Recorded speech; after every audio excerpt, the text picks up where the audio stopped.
Run line पर पाकिस्तान और अफगान तालिबान के बीच फिर से गोलियां चली। इस दौरान दोनों पक्षों को भारी नुकसान हुआ है।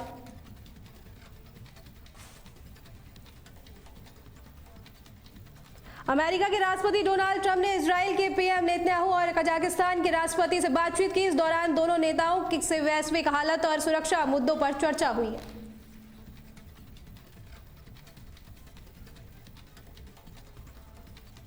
डोनाल्ड ट्रंप ने एक बार फिर प्रधानमंत्री नरेंद्र मोदी की सराहना की है। उन्होंने कहा कि मोदी एक सशक्त और दूरदर्शी नेता है। साथ ही ट्रंप ने कहा, मैं जल्द भारत आऊंगा।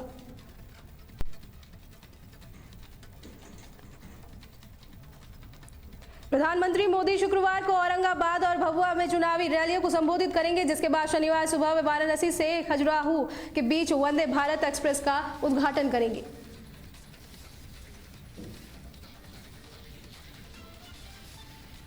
प्रधानमंत्री नरेंद्र मोदी शुक्रवार को वंदे मातरम के 150 साल पूरे होने पर साल भर चलने वाले कार्यक्रम का शुभारंभ करेंगे। इस मौके पर वे स्मारक डाक टिकट और सिक्का भी जारी करेंगे।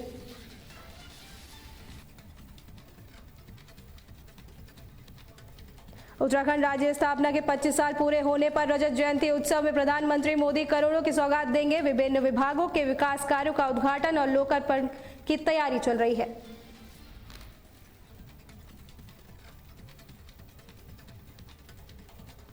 कांग्रेस नेता राहुल गांधी शुक्रवार को बिहार के फोबर्सगंज और बरारी में चुनावी रैलियां करेंगे। इस दौरान वे महागठबंधन के प्रत्याशियों के समर्थन में प्रचार करेंगे।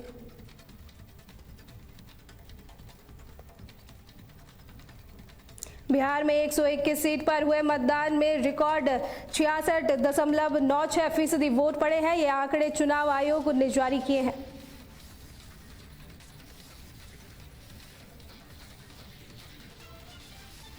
यूपी के सीएम योगी आदित्यनाथ शुक्रवार को बिहार में 3 जगह जनसभाएं करेंगे। इस दौरान सभी कार्यक्रमों में सुरक्षा के कड़े इंतजाम किए गए हैं।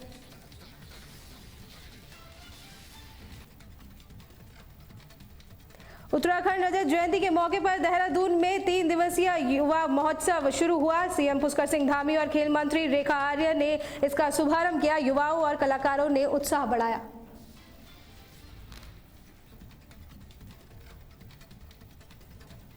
पंजाब में पराली जलाने की घटनाएं लगातार बढ़ रही है। बीते दिन 351 नए मामले सामने आए हैं।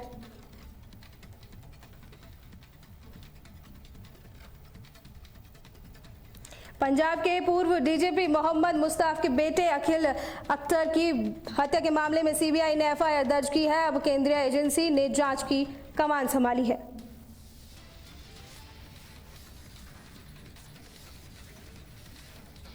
ईडी ने अनिल अंबानी को पूछताछ के लिए समन भेजा है। साथ ही उन्हें 14 नवंबर को दिल्ली दफ्तर में पेश होने का निर्देश दिया गया है।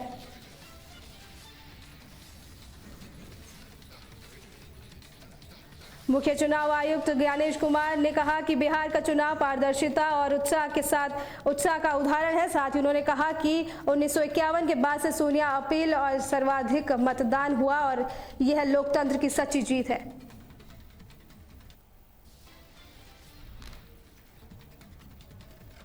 केंद्रीय मंत्री शिवराज सिंह चौहान शुक्रवार को महाराष्ट्र के किसानों से मुलाकात करेंगे। इस दौरान वे कृषि योजनाओं और समर्थन मूल्य पर चर्चा करेंगे।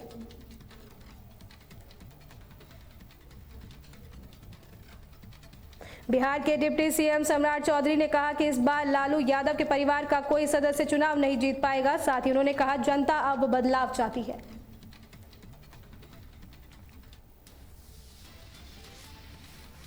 किशनगंज में तेजस्वी यादव ने कहा कि उनके पिता लालू प्रसाद यादव कभी बीजेपी के आगे नहीं झुकेंगे।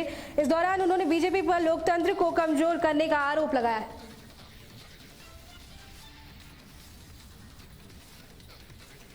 सुप्रीम कोर्ट शुक्रवार को क्रिकेटर मोहम्मद शमी की पत्नी की अर्जी पर सुनवाई करेंगे। यह मामला घरेलू विवाद और कानूनी कार्रवाई से जुड़ा है, जिस पर कोर्ट से जल्द फैसला आने की उम्मीद है।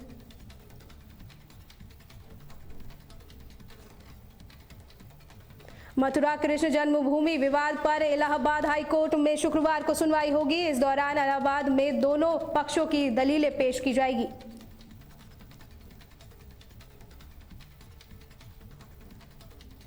गुजरात के मोरबी के एक सब स्टेशन में ट्रांसफार्मर फटने से भीषण आग लग गई। मौके पर पहुंचकर दमकल की कई गाड़ियां ने काफी मशक्कत के बाद आग पर काबू पाया। फिलहाल किसी के हताहत होने की सूचना नहीं है।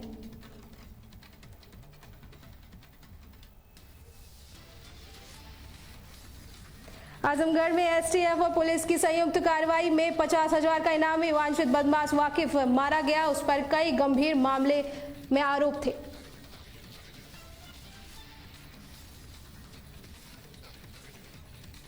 बुलंदशहर में तेज रफ्तार कार डिवाइडर से टकरा गई। इस दौरान ड्राइवर को मामूली चोट आई है। फिलहाल घायल का इलाज जारी है।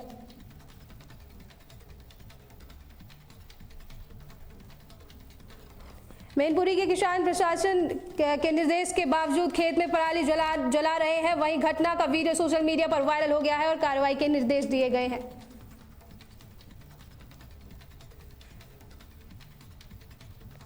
प्रयागराज में सीपी जोगिंदर कुमार ने फोर्स के साथ सुभाष चौराहे पर पैदल मार्च किया। इस दौरान ट्रिपल राइड और बिना हेलमेट वालों पर कार्रवाई के निर्देश भी जारी किए गए हैं।